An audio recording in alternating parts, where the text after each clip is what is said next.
is Cool Uncle Ool. I went 1-3 in the Pauper tournament yesterday because I suck at Magic cards. Today I'm at Dark Tower Comics in Logan Square. They play Pauper here every Tuesday. It's really fun. I did a variation of the Gruul ramp deck. I think there's used to be kind of a meta deck. You use the Arbor Elves to untap your forests, but you don't need too many red pips for this deck to make it work. So the Arbor Elves, the idea is you put a couple enchantments on just one forest, and that way you can tap it and then untap it using the Arbor Elf. The Avenging Hunter, when he comes into the board, you take the initiative. This is a mechanic from Dungeons and Dragons that's really cool.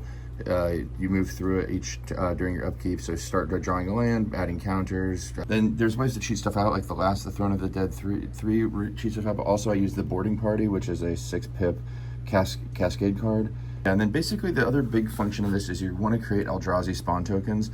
Eldrazi spawn tokens can be sacked for 1 gray mana, and I get them out a few ways using the Eldrazi Purposer, which is Nest Invader, and of course everyone's least favorite card in Pauper, Writhing Chrysalis. I actually want to get a Writhing Chrysalis tattoo right here on the forearm, so that way everyone I'm playing against just sees a giant Writhing Chrysalis there, because it's such a hated card, but I love the artwork, and I do love this card. It's so cool.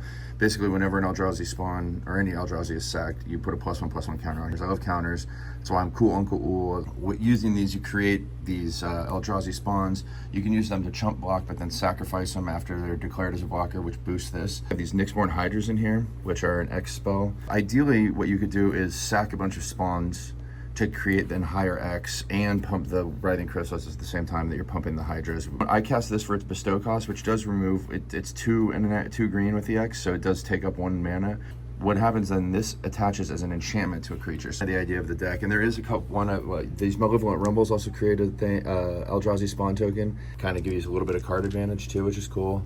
And then this is kind of the card, I think I should have 4 of these. I would definitely want to lose a Wild Growth for one of these, another one of these. Targeted removal spell called Ram Through.